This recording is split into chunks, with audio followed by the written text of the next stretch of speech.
Back in 2019, I was working for Domino's. It was my very first night on the job. I was only there because I needed money for college supplies, dorm stuff, things like that.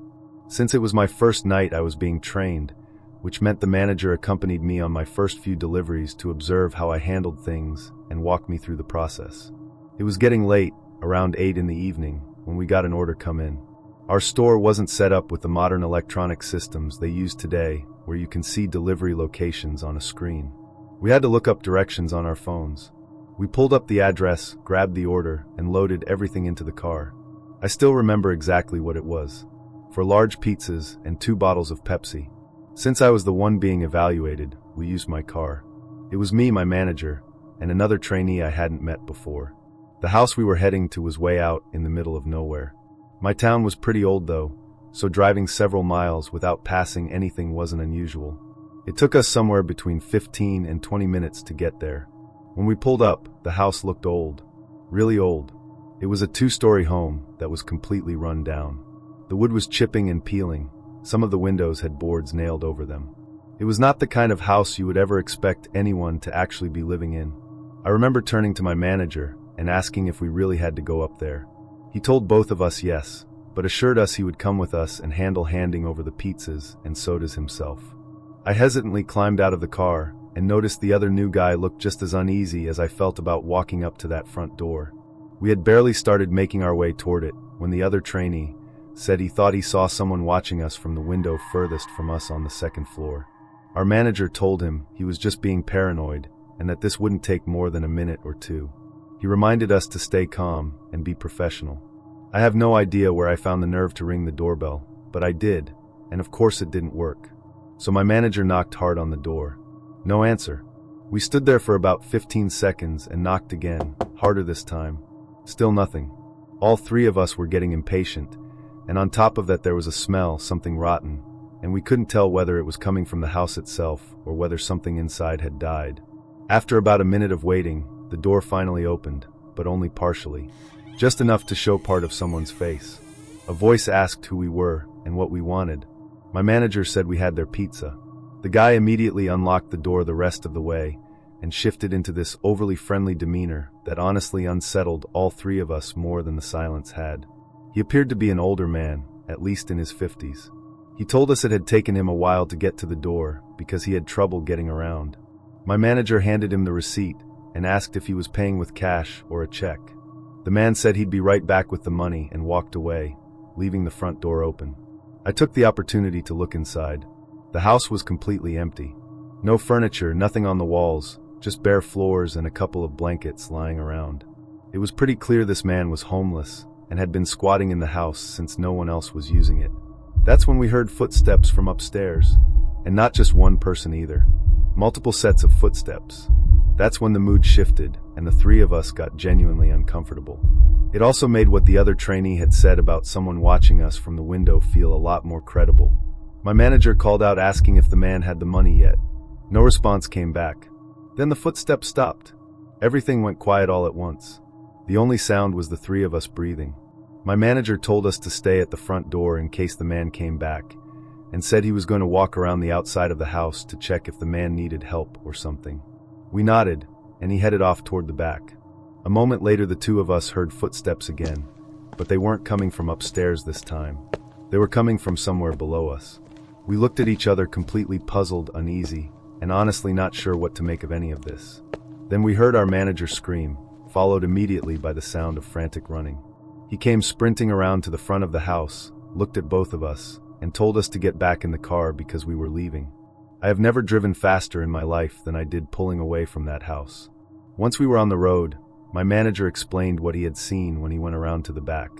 There was a group of people gathered in the darkness around what looked like a small makeshift fire. He moved closer to get a better look, and when he did, he saw what was in the middle of that circle. A baby deer. The group of men were sitting around it, laughing, seemingly finding the whole thing entertaining. The moment he said that, my heart nearly stopped. The other new guy and I both quit right after that night. I heard the manager ended up quitting about a month later. I have never taken a delivery job since. It was pretty clear we had stumbled into some kind of gathering that we were never meant to see, and I am genuinely grateful that we got out of there when we did.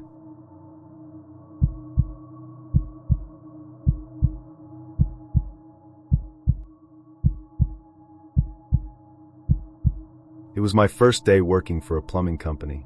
I was called in for my very first job, sent out to a house located out of town. The company had 5 employees, and the owner was the one who decided who handled which job.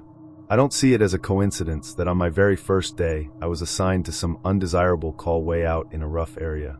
The call itself was for a leaky pipe under the sink, which is typically one of the simplest and most straightforward jobs you can get, depending on the root cause.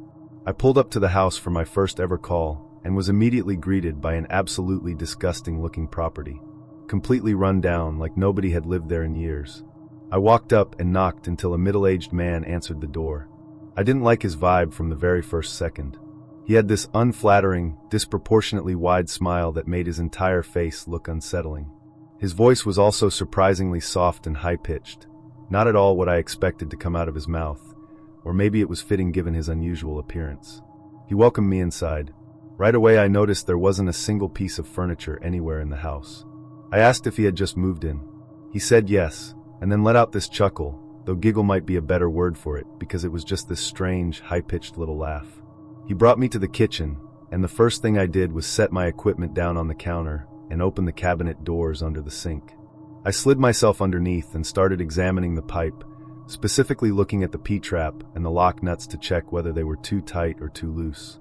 That's when I noticed the man was standing directly over me, his legs spread wide on either side, so that I was essentially sandwiched between both of his feet. It was extremely uncomfortable. I politely asked him to give me a little space, and he stepped back slightly, but not nearly enough to make me feel any better about the situation. As I kept looking, I realized I couldn't see any water leaking at all. I got out from under the sink and tried running the faucet, but no water came out. I looked over at this guy and asked him why the water wasn't running.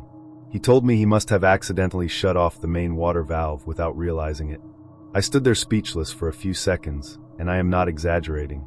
I asked him point blank how someone does something like that by accident. He smiled and shrugged his shoulders. I asked him to go turn the valve back on.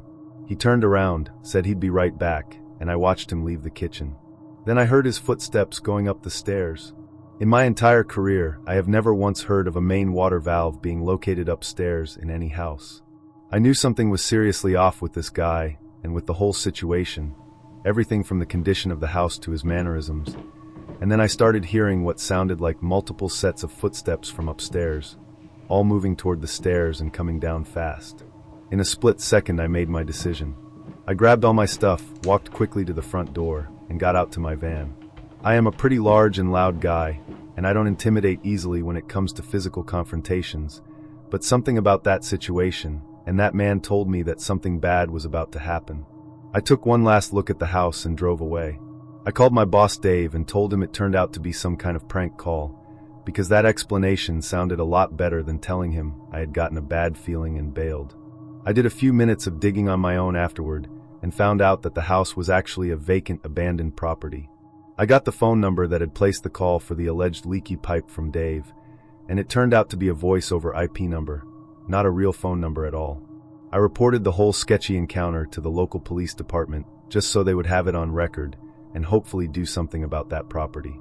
I never had any reason to go back to that part of town again. I only ended up staying with that particular plumbing company for about a year,